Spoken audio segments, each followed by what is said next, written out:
Wow, I am blown away by this amazing attendance. I was not expecting this wonderful turnout. Wow, yeah, so thank you for giving your time today to join us on this AMA here.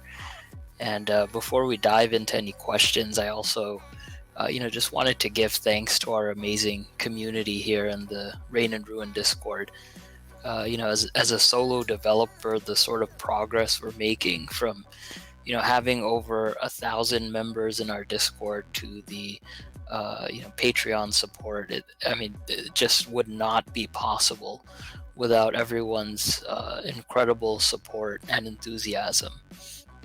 So you guys are awesome, and when I started on this journey, I could not have dreamed of having such an excellent community supporting this game of ours. So a big thank you to each and every one of you attending this AMA today.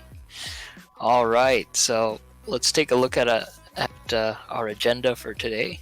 If you go into the questions, the AMA questions channel, which is currently locked, you can see the agenda. We have opening remarks, a little bit of background, bunch of features, some of the server related things, and then future plans, closing remarks. So hope you guys are ready, hope you're excited, and if you guys are ready, let's dive into these questions. So I wanted to first start with the about me, right? So I think one of the best questions received in this category is, how did you arrive at the idea to make Rain and Ruin? And I think this was a really interesting one, and it caused me to reflect a lot on how this whole journey even began. What's the story behind the creation of Rain and Ruin? So I think really my whole reason to make Rain and Ruin was to create a game that I would love playing myself for many years to come, and a game that players and fans of the medieval survival genre could truly enjoy playing with their friends and their communities. So I've played a lot of survival games for a long time, including games like Rust, Life is Feudal, Conan Exiles, Ark, Reign of Kings, Daisy. I mean, you name it. If it's if it's a multiplayer survival game, most likely I have it in my Steam library. So, after playing these games, I always felt like there was something missing in these games, and that's what I wanted to bring to Rain and Ruin and to this community. So really, I wanted to create a game full of excitement, of joy, wonder, and the whole idea is to create a game that kind of brings back that magic you may have felt playing, as a kid playing your first video game, or the sort of wonder you would feel from opening up a new video game or a new genre of video game. So that was one thing, and I think the other thing was, playing all these survival games, I was also really frustrated at times by how some of these other game developers were, for the most part, inaccessible to their player-based community. So, when I set out on this journey to make my own, I wanted to be the game developer that I had hoped for when I played a lot of these other survival games. So that means staying in tune with the community, being accessible to everyone, and personally providing updates about the game's progress on a regular basis. I think, to me, that's something that's really missing in survival games and development teams. And I think there's something kind of magical about having that developer to player connectedness, and I enjoy that personally tremendously. So yeah, that's a bit of a long-winded first question. How did you arrive at the idea to make Rain and Ruin? So I think for the next questions, we'll go at a little quicker pace so we can cover it. So let's take a look at a quick short one. What's your favorite color? Orange. Orange is my favorite color. All right, next question. How long have you been game developing for? So the first time I started playing around with game development was back in 2016 when I installed the Unreal Engine to see if I could help my friend with a game that he was developing. And prior to that, I received a formal college education in computer science, so I have a bit of background on coding and programming. Next question. How long have you been working on Reign and Ruin? So yeah, I really started getting more into it back in March of 2020. Yeah. Next question. Do you do this as a full-time job?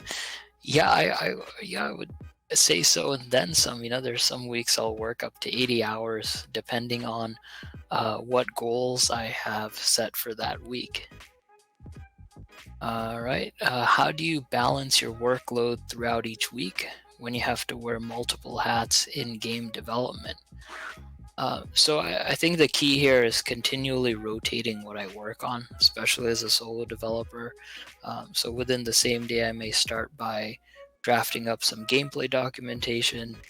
Then I may switch to doing some level design, and then looking at the bug testing submissions from our pre-alpha testers, and they're doing a great job. I mean, these guys are getting into our pre-alpha gameplay and taking screenshots of what's going wrong. I mean, they don't submit some of those less glamorous screenshots in general, but there's some pretty funky bugs in there.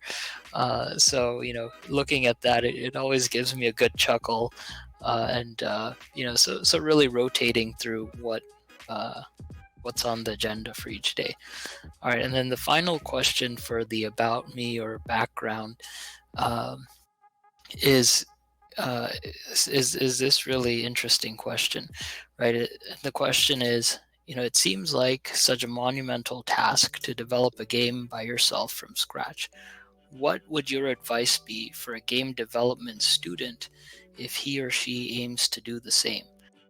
Yeah, this is a great question, and I'm happy that I can share some insight here. I think the key is to start small, be realistic about what you can achieve, stay honest, and stay true to yourself and to your future players at all times. And finally, surround yourself with a community as awesome as the one we have here for Reign and Ruin. As a solo developer, really your community is everything. All right, so that concludes the About Me background category. So next we'll take a look at character creation.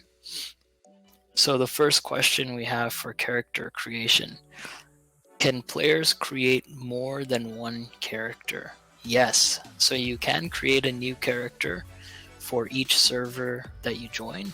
Your character will persist on that server, similar to multiplayer survival games like Rust, Conan Exiles, etc. And we'll talk more about the structure for the servers in a later category of questions. All right, so when height sliders come into play, will there be meta builds like super short characters that have much smaller hitboxes? Oh, I have to tell you, this has been a huge pet peeve of mine in games like Reign of Kings, where people will make these tiny builds, and then it's really hard to hit them. They'll just run around smacking you with a stick, and it's really frustrating. And fighting one is hard enough, but sometimes there's like guilds of 5 or 6 of these super short characters running around, beating you with sticks when you're just trying to chop down a tree. So, if I do introduce height sliders in the future, it's probably going to be a very slight variation between the min and max heights. So similar to how games like Conan Exiles has height differences, it's just like a slight variation. Will there be different races to choose from besides humans? And the answer is yes. So there will be They will have different appearances and skins from humans, but they will be the same size for gameplay balancing. So, really excited to, I guess, report that we will have, uh, or we already have the cultist race for our character creation system. And they're basically like a humanoid with kind of greenish skin and tattoos, and they live in the jungle region. And we're also working on a half orc race, which is again, like a human, but has more of a orc-like appearance. So this is, to give players some more customization, because again, this is a medieval fantasy world. All right, so I think a lot of our questions is here in this next section, which is resource gathering and crafting. And I think this is kind of a fundamental part of the game. Being a survival game, resource gathering, crafting is something a lot of players are looking forward to. So let's take a look. So, how do you envision resource collecting? So I think at a basic level, resource collecting will be what you see in that devlog 2 video. You can chop down trees with an axe. You can use a shovel to gather hay and clay, or you can swing a pickaxe for ores like stone, iron, charcoal, limestone. So there are other resources you can pick off the ground, which you may have seen in devlog 2, a little treat left behind by the farm pig. You can get other monster drops or dungeon chests. We'll have some resources, or you can purchase some resources like seeds from NPC traders or farmers, NPC farmers.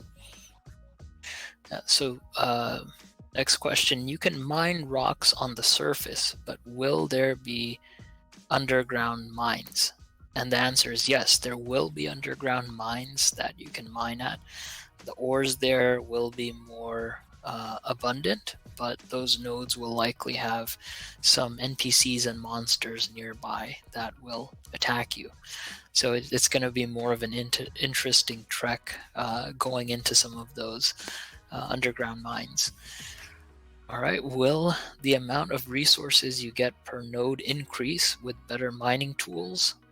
Or is it fixed and tools just save time? So basically the question is asking, if there's a stone node and you hit it with a stone pickaxe, will you get like 100 ore, but if you hit it with a steel pickaxe, you get 200? That's the question. So the answer to that is no. If you hit an iron node, for example, with a stone pickaxe, you'll get 100 iron, but it may take you 20 swings to get that 100 iron.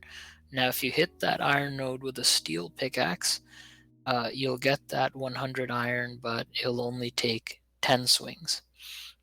So that's kind of the advantage of having better gathering tools. It'll basically allow you to get the resources from that node in a quicker period of time, or a smaller period of time.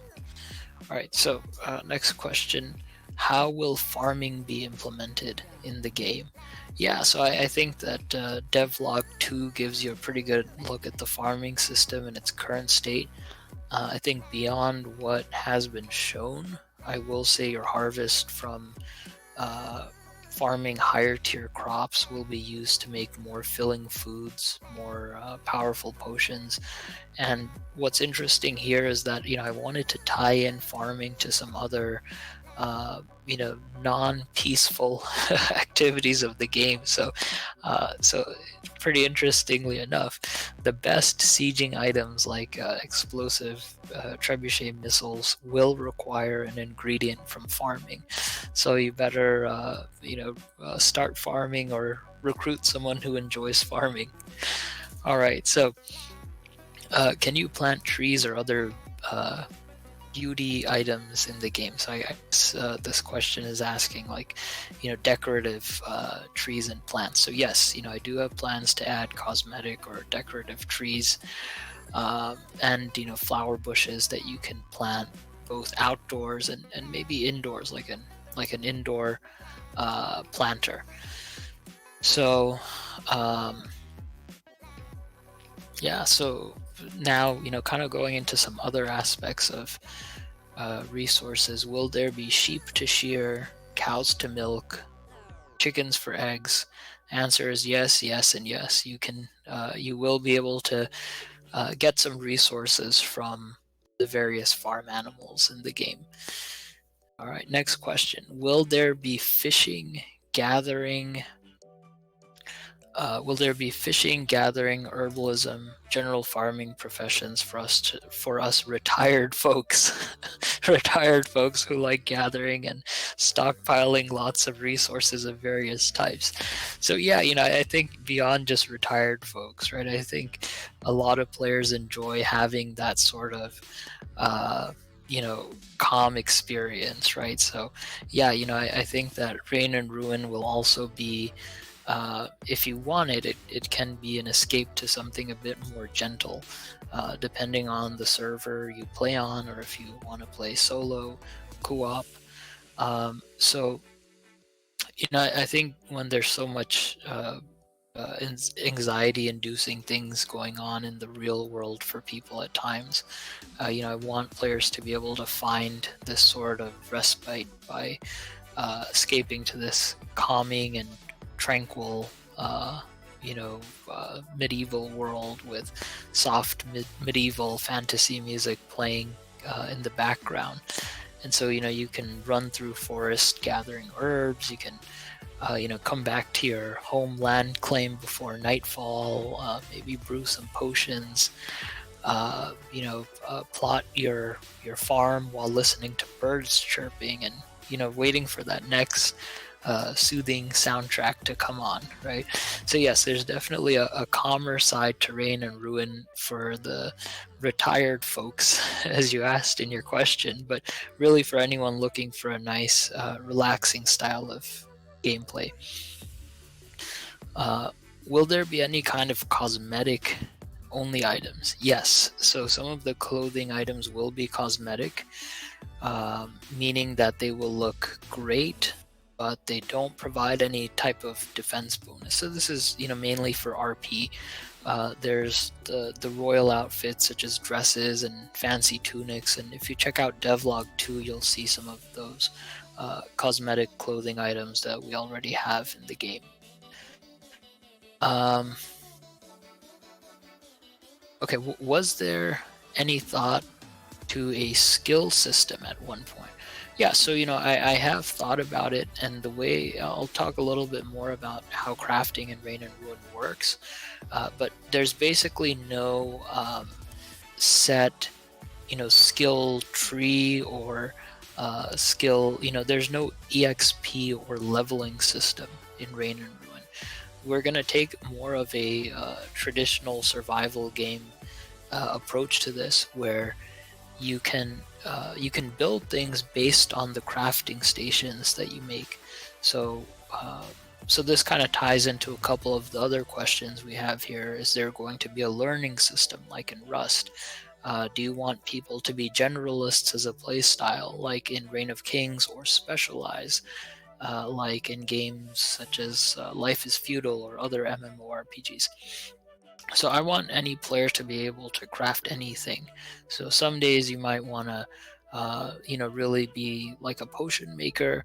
You might kind of have that potion maker vibe going on, and then the next day, if you wanted to be an armor smith, you can do that as well. So that's kind of the goal. It's based on the crafting stations that you make, and then building crafting from there.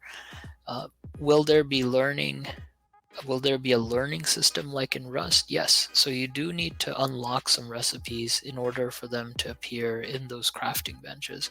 So for example, you can make a Fletcher crafting table, which will allow you to make bows and arrows. But if you want to make Viking throwing axes using the Fletcher table, you need to go to the Viking village and unlock that throwing axe recipe. So it's really a nice, compromise between the sort of hard locked skill trees that you find in MMORPGs and the sort of really quick paced crafting benches and tables you find in survival games. So this is sort of the middle ground, having those crafting benches, but also having some unlockable recipes. All right, so the last question we have here for resource gathering and crafting: what kind of ranged weapons, if there are any, are going to be in the game? Yeah, so we already have 3 variants of bows and arrows in the game that our pre-alpha combat testers love to use. And we also have javelins in the pre-alpha demo right now. So in the future, we'll be adding uh, crossbows, throwing axes, throwing daggers, as well as some explosive throwables. So anything that's in the medieval genre, we can add into the game as a ranged weapon. All right, so that completes that category of resource gathering crafting. Let's take a look at building, sieging, and guilds. So the first question is, will there be territorial ownership in the game? If so, how will guilds, clans work when it comes to territorial ownership?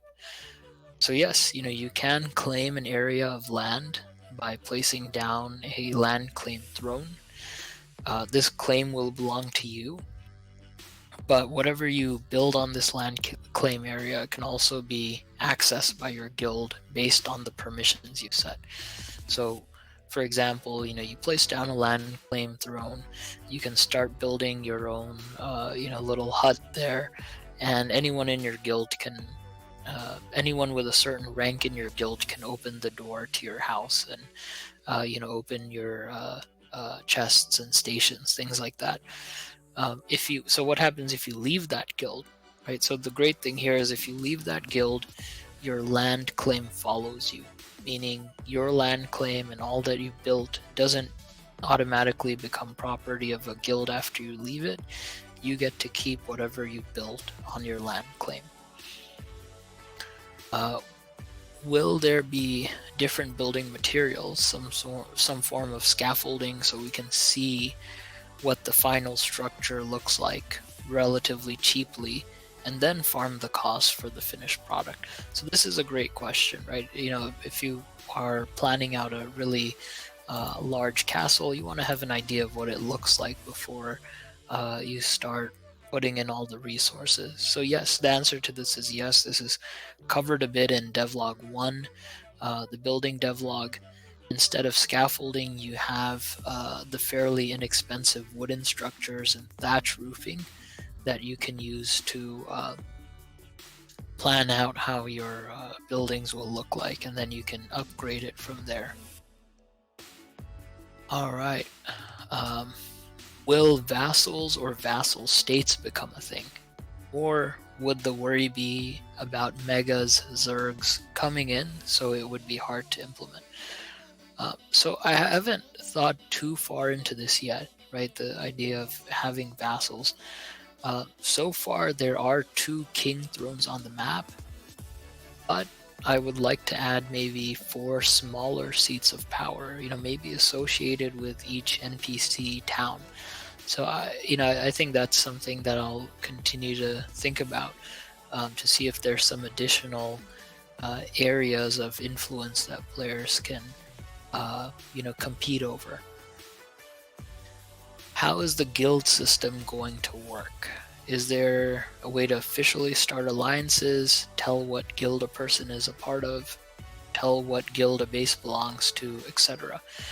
Yeah, so when you join a server, you will be in your own guild by default. You can invite others to your guild, you can join another guild. There will be a guild list to keep track of your members. In terms of being able to tell who belongs to what guild, players will have tabards.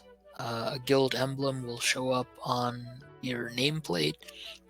And yes, each land claim will display which guild that land claim belongs to.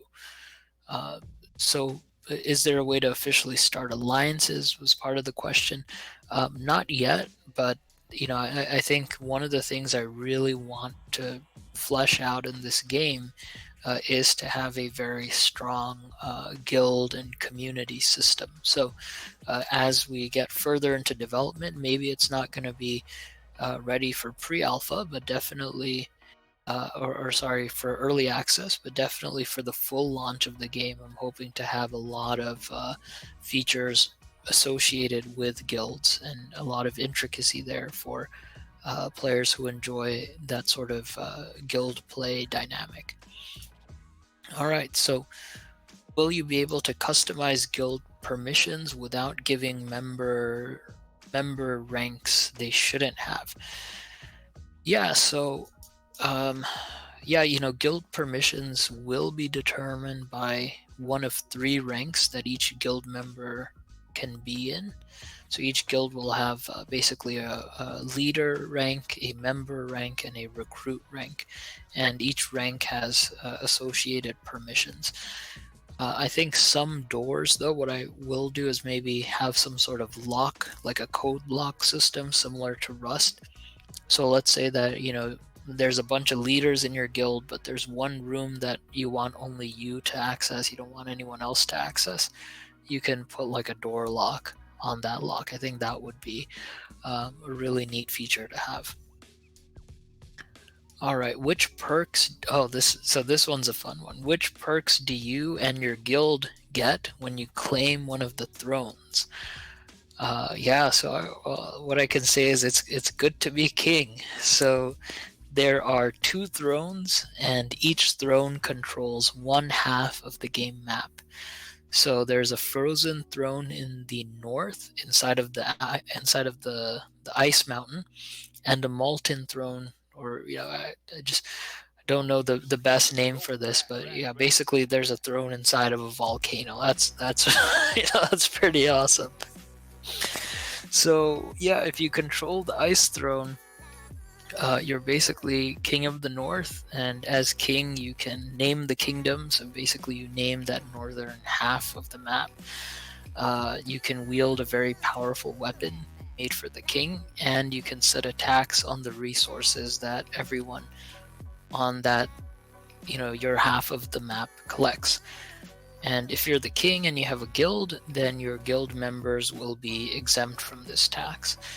So the differences between claiming the 2 thrones is the weapon you'll get to use as each king, as well as the resources you tax, because there's certain resources that will be more abundant in the northern half of the map, whereas other resources will be more abundant in the southern half of the map.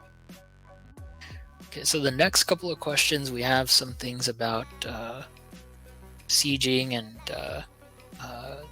things of that nature. So will defensive trebuchets be a thing? Like, can we assemble a trebuchet inside of our castles for defense against other trebuchets? Yes. So you can place a siege weapon just about anywhere. So if you somehow manage to get onto the roof of someone else's castle, you can place a trebuchet on their roof and you can break down the roof.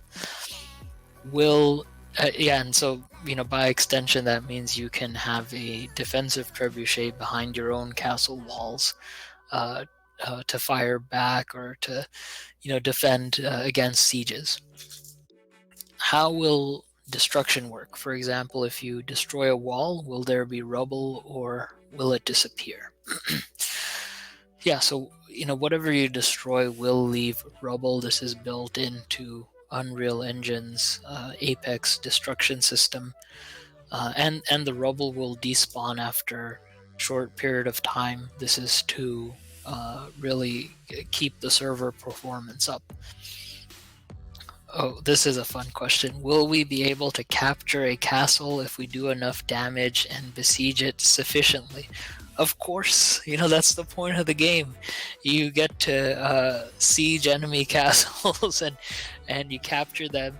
So you can basically once you siege a castle, you have to break the land claim throne that's at the heart of that castle, and then you place your own land claim to basically take that castle as your own. So Definitely, you can capture other people's bases and castles.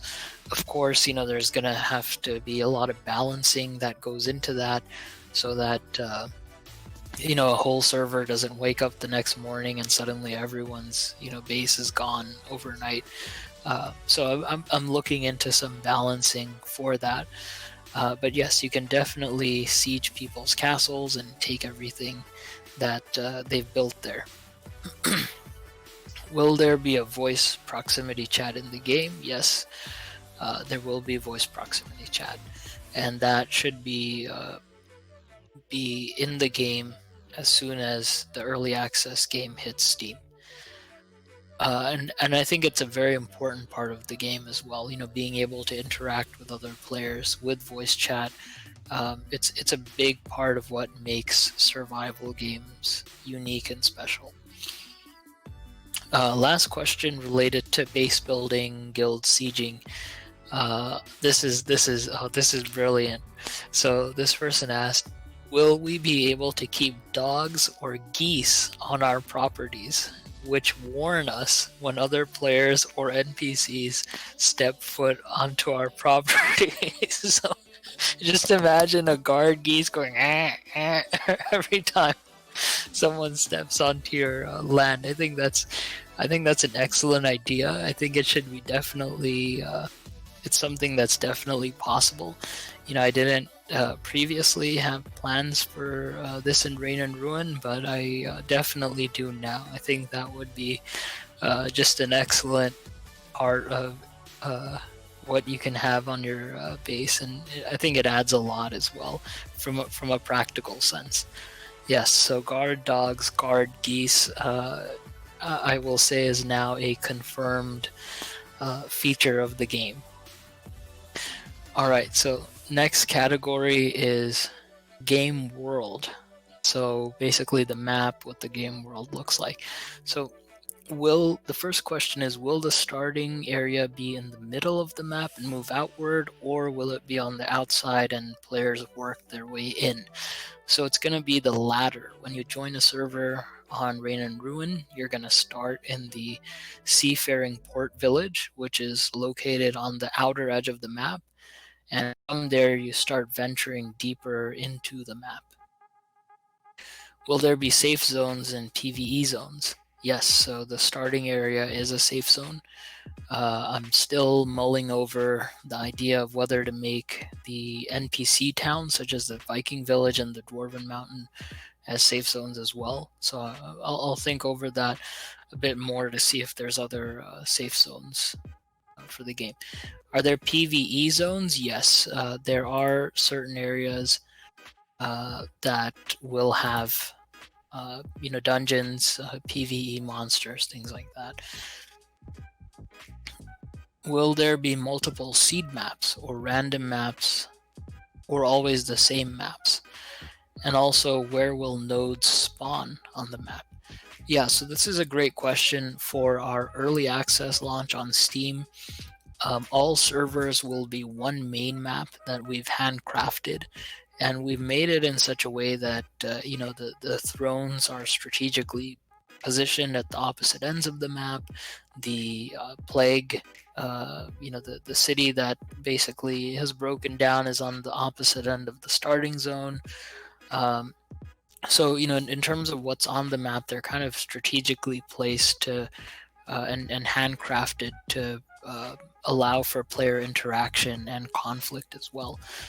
Node spawns as well. They're placed on the map in such a way that there's kind of these hot spots for nodes and resource spawning, which really creates more player interaction and conflict as well.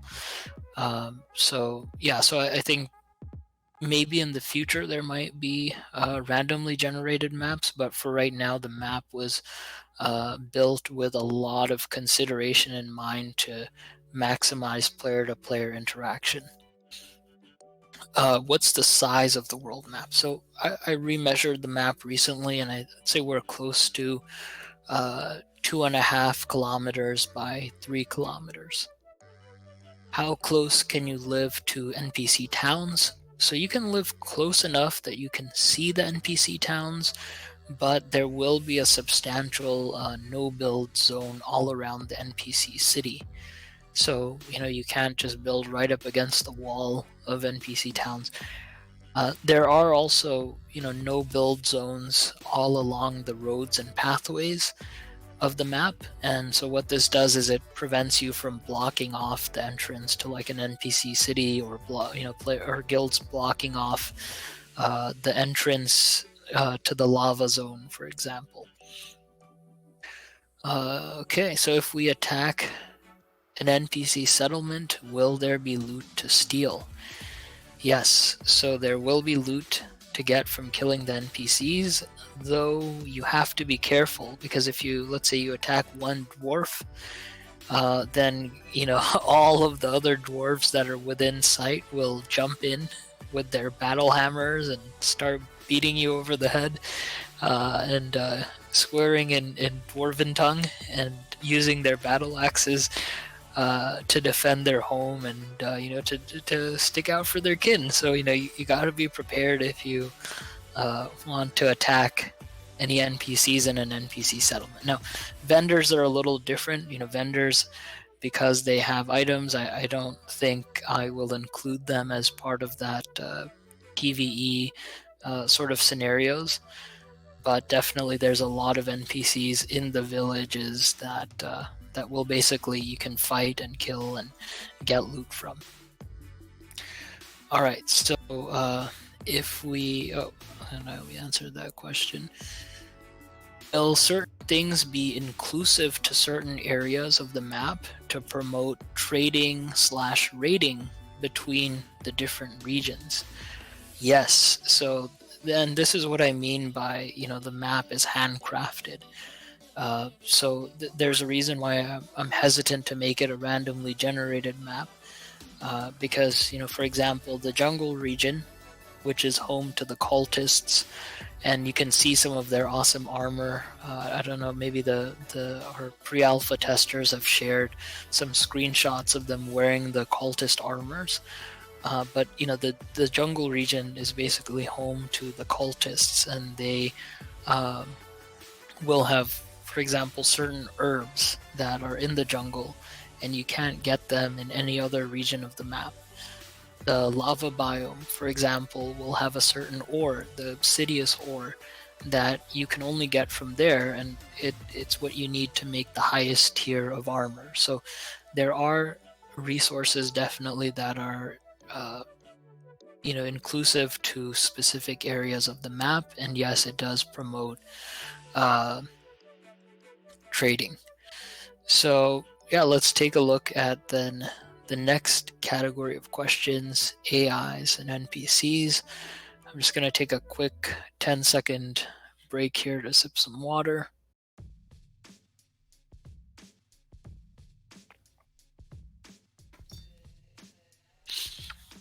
All right. So yeah, stay hydrated, as Roomba said there in chat. So let's take a look here. So the first question is, with regards to AI, describe the AI's ability to follow players, as well as their intelligence for both 1v1 and 1v multiple combat scenarios. Yeah, this is a great question. I think that the pre-alpha testers will tell you that some of the AI are pretty vicious. And they will find you wherever you are. When you think you're safe, you're in bed at night, that bear is going to come barging through the door, and it's going to get you. I mean, so yeah, I would say that the pathfinding abilities for most of our AI are pretty great. In our combat demo test, for example, we have this bear that I put inside one of the castle's wooded areas. And this bear, it's basically going to chase you up the wooden scaffolding stairs. It's going to find alternate pathways to reach you if he's blocked by something. And yeah, he's a ferocious bear. He's going to find you no matter where you go. So the AI path finding is pretty good in this game. It's definitely always one of those things that we want to improve more and more. But I think with what we already have, it's at a pretty good place. And pretty soon we'll start introducing some human AI as well, some human bandits and soldiers, and they have the ability to vault over obstacles. They can jump over obstacles. They can already crouch when you swing at them, so you're going to miss your swing. They will also have the ability to parry your attacks. So they're pretty advanced, and we're really excited to showcase that in the near future. And hopefully, maybe sometime later today, one of the pre-alpha testers might stream the bear and how it chases you around wherever you go. So yeah, it's something that we're really excited about, making very lifelike AI that you can interact with. All right, so will NPC guards, soldiers, crafters be a thing? Can we recruit NPCs or pay some soldiers to aid in a siege? Or will that part be strictly player driven? Yeah, this is a great question. So right now, we do have NPCs that are a part of the game world, but introducing player controlled NPCs is always a bit tricky. I think it may be possible, but definitely on a smaller scale, and I'll tell you the reason why. So in game development, anytime you introduce more player controlled AI, the more performance it demands from the server, which means the less actual players can be on the server. So it's going to be a balance, but maybe we can start by introducing one AI that can follow you around. And that takes us to our next question. Can you have pets? So yes, I do have plans to allow you to have one pet that is active at a time, and it could be a pet, or we might sort of expand this to be like a soldier that follows you around. So the way that the AI functionality that I already have set up is, if you have a AI following you around and something attacks you, then your companion AI will basically attack that thing back. So it's pretty simple. Maybe in the future we'll introduce like some commands, like patrolling, but again, that's I don't want to promise something like that, because I don't know what that will entail at this time. But I can tell you that what we can have is a companion that follows you around, and then if something attacks you, the companion can attack it back.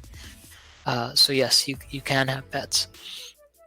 Okay, so can you marry NPCs and have kids? Come on, man. It's a multiplayer game. Why would you marry an NPC when there's other players? And besides, it's going to be odd if you have 30 people on the server and they're all married to the NPC named Olga from the Viking village. Come on, man. So yeah, that's yeah. We'll see. We'll see where that goes, but I don't think. Right now, no plans to allow you to have kids in the game. But it's an interesting question. Yeah, and as Ulf said there, Olga, community wife. That's right. All right, so the next category, hacking and exploiting. I think this is a really important one, and you know why? Because I think that hackers and exploits is the thing that really, at a fundamental level kills survival games. Survival games are all about competition, having that competitive edge. So when you introduce hacking, when you introduce exploits, that basically takes away something that is so special and fundamental to a survival game. So, what are strategies that we hope to combat hacking, right? So I think the first and foremost thing that will help us is that this game is server authoritative. So you might have played a game like Reign of Kings, where that game is client-side authoritative, meaning whatever you're doing on the player side, whatever you're doing on your end as a player, the game takes that to be the gospel truth. So if on your side you're able to do some sort of lag exploit and create more building blocks, then the game says, okay, that's what's happening. That's the reality. This player has that many building blocks. And so this is kind of a quick, that kind of that kind of game development structure is easier to do, but of course it's not good for a multiplayer game. So Reign and Ruin is server authoritative, where whatever you do, the server is going to check that logic and say, okay, does this make sense? And if not, it's going to say nope, and then it's going to cancel whatever sort of exploit that you tried to execute on your end. So I mean, that's kind of a very basic idea of how it works. Of course, it's a bit more complicated than that, but just kind of right off the get-go, that having a server authoritative structure for Reign and Ruin helps tremendously. I think having some anti-cheat software will help as well. But I think the number one thing for combating hacking and exploiting is active developers, right? You can implement as many measures as you want, but hackers will always come up with, and exploiters will always come up with something new. And believe me, I know this. I've done my fair share of I love finding glitches and exploits in games. It's one of my favorite things to do. For me, it's not to be like a troll. I understand that there's some fun and creativity to finding exploits. So I think creating like a sense of community acceptance for people who find glitches and working alongside with them, as opposed to ostracizing glitchers, and seeing maybe even taking current glitches and making them like a fun part of the game lore.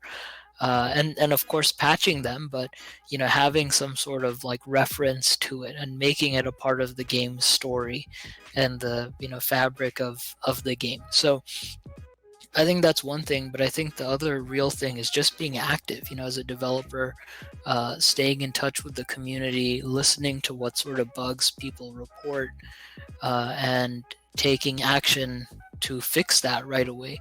I think that no matter how much work goes into development, there's always going to be new glitches and exploits that come up. Even with, especially with new updates that go out, there might be some glitches that are associated with each new update.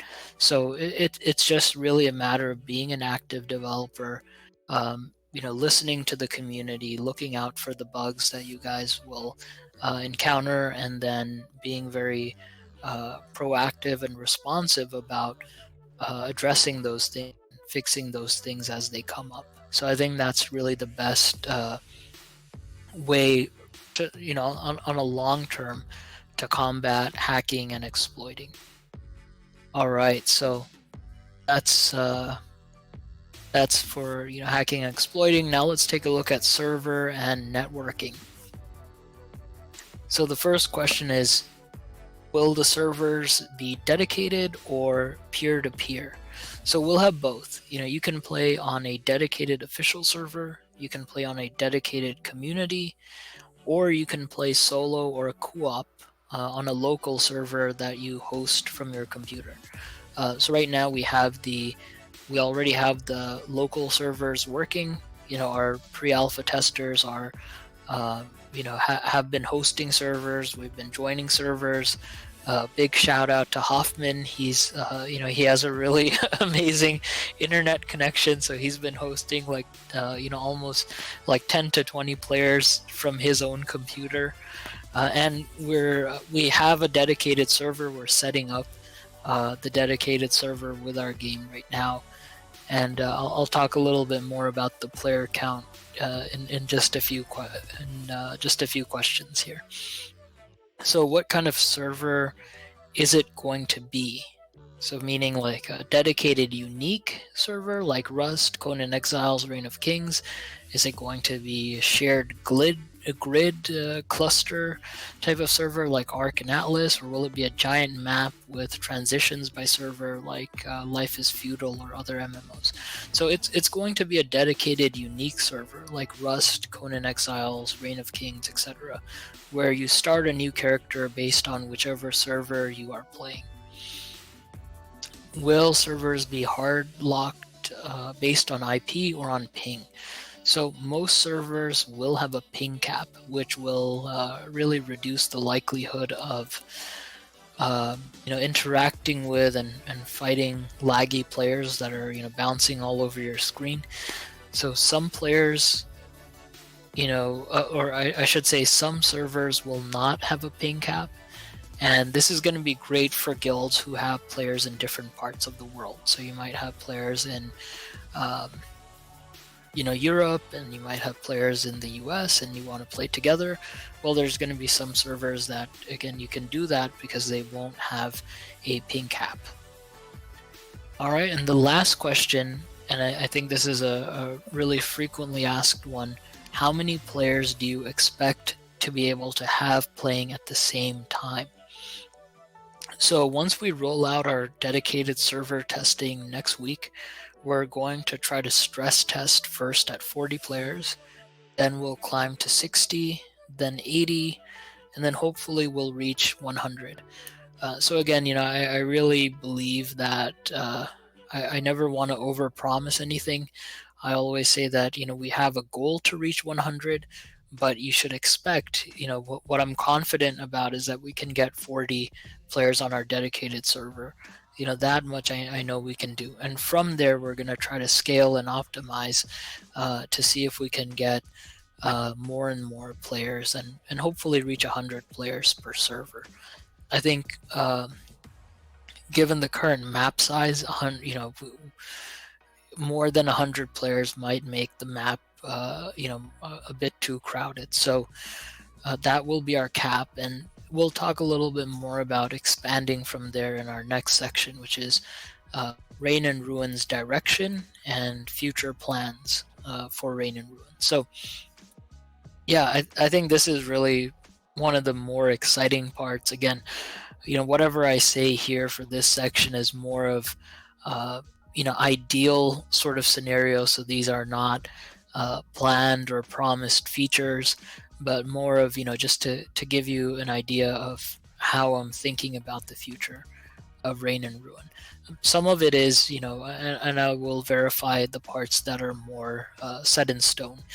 Okay, so how will you sort the differing opinions on the game's direction, which will only increase when more people take an interest in Reign and Ruin, and how will you decide what's best? Yeah, this is a great question. I think one of the things that I value the most is the amazing enthusiasm, participation, and ideas that our community is sharing here. I think that's one of the things that really makes Reign and Ruin special, and one of the things that makes my journey as a solo game developer very special, having this interaction with the community. I think that I also, from the very onset of making this game, I have a very clear idea and direction for what I want the game to be. I'm very clear about what I am capable of and not capable of.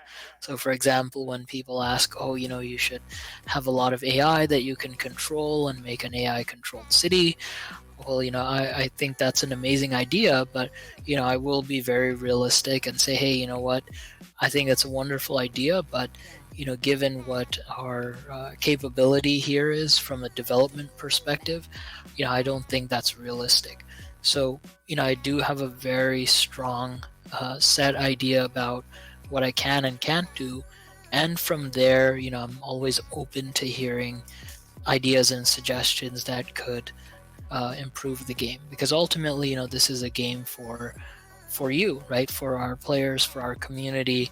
So if, so I think having that feedback is very important in this development process. All right, next question. At what stage point of the game development will you hire more devs, or is this dependent on how much financial help you get? Yeah, so this is a great question. And I'll let you guys in on a little secret. We do have some things in the works there. I've interviewed some very experienced devs. We may have someone already on the team doing a little work, maybe more than one person.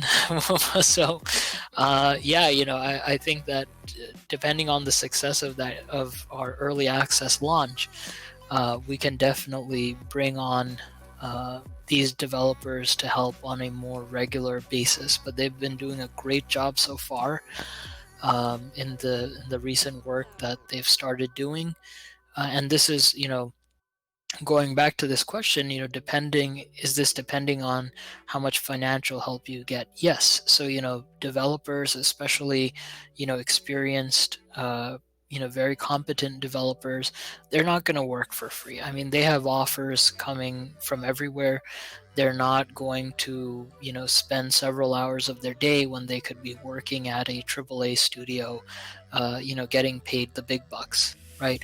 So they will, so it is very much dependent on the financial help that Rain and Ruin receives. I think the Patreon contributions have helped a lot. I think that's opened up so many doors for us.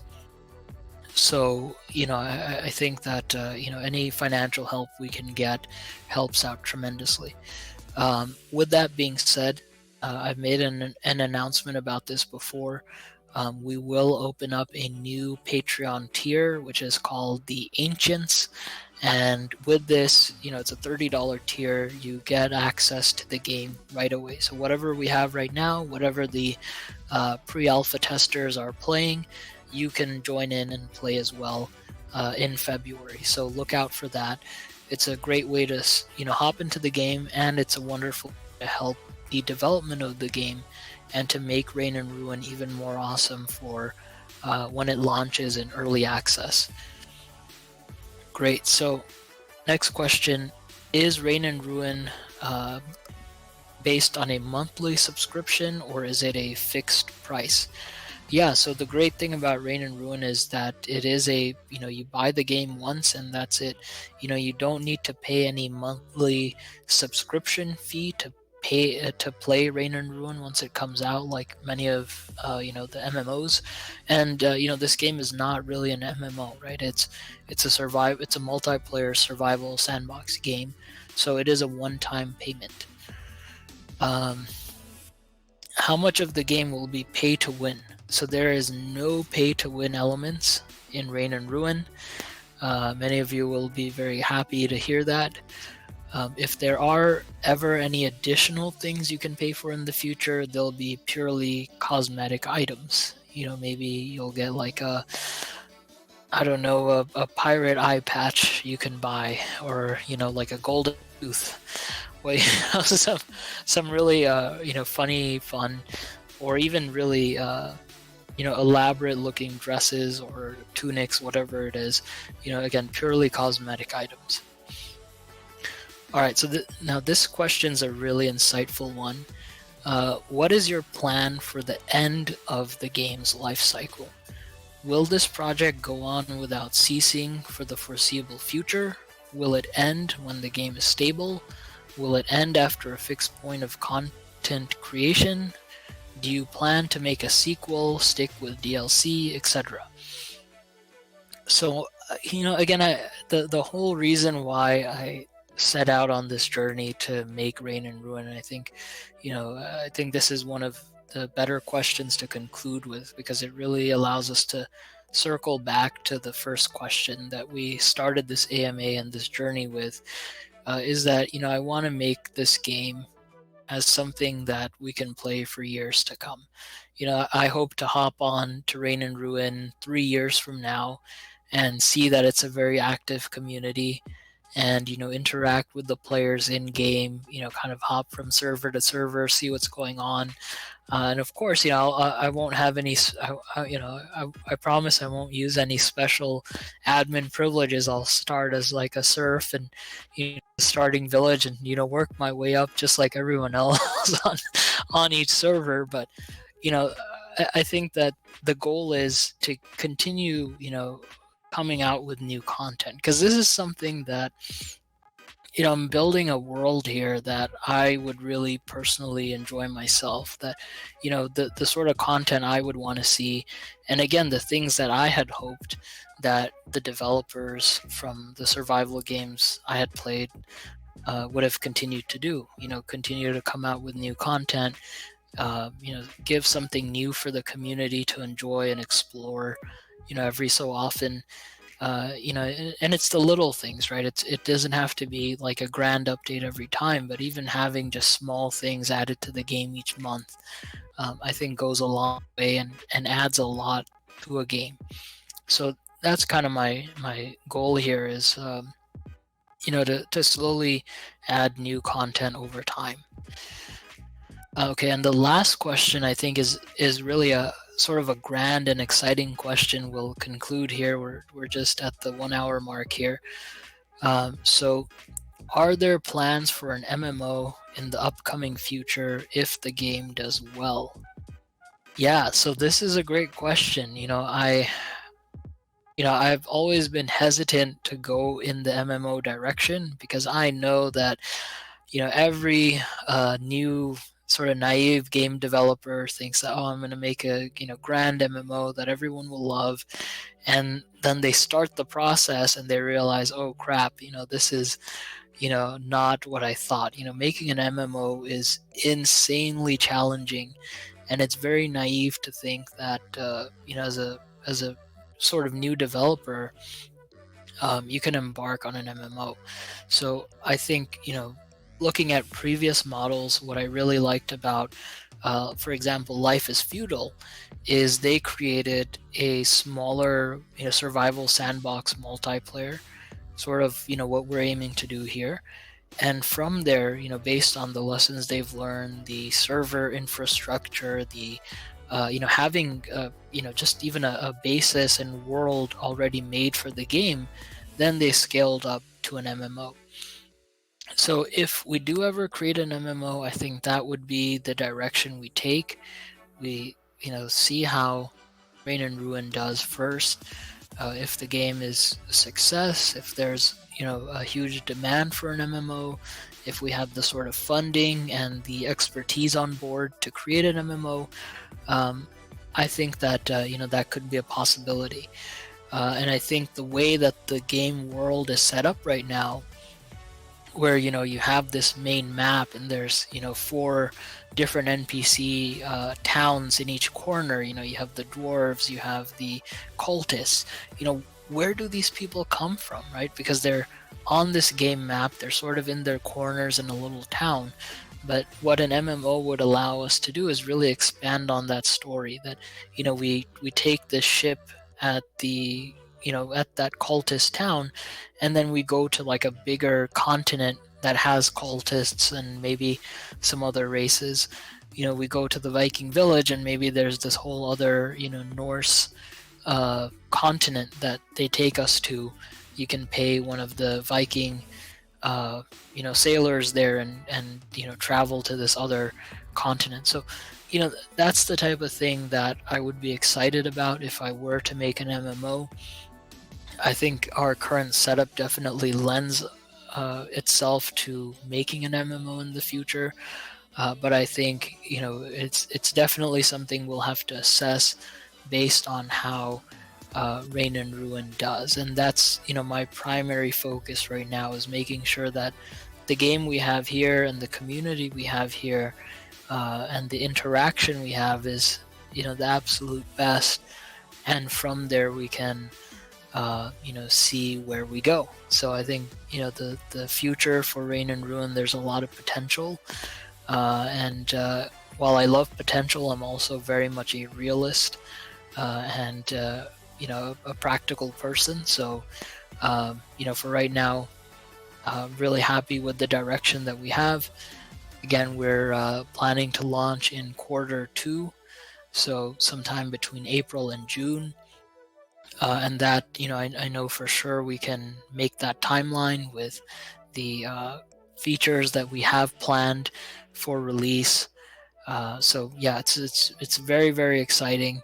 And what I'm also very excited to share is that um, we will be opening up again pre-alpha access through Patreon in the month of February. And one of the things here, just real quick, that our community manager Marvis, he's been doing an amazing job, killing it. By the way, thank you so much, man. He had a question here. He wanted me to mention modding after early access. So I know we have a lot of game modders in our community.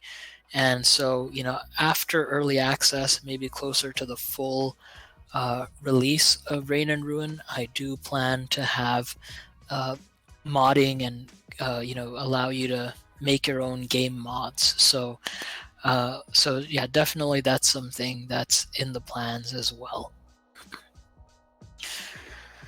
Okay, so yeah, thank you guys, so much for joining. I think that's really the category of questions. If I missed your question, please message me. I may open up the AMA channel again to get a second round of questions coming in. We might host another AMA again, maybe once we reach 2,000 members in our community.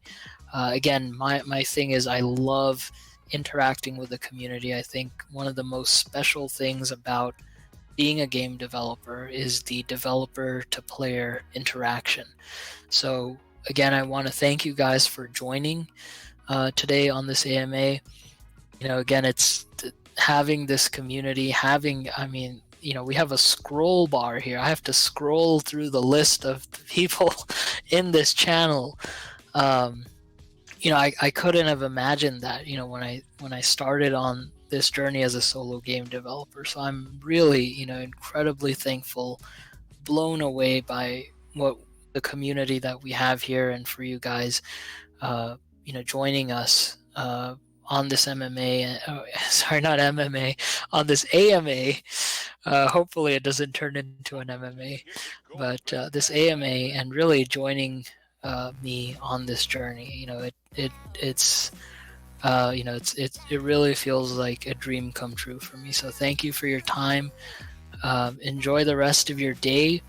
I will be sharing maybe some, one or two screenshots here a little bit later today, and we may have some of our pre-alpha game testers live streaming in our voice chat channel. So look out for that as well if you want to kind of check out where our combat testing demo is at this stage.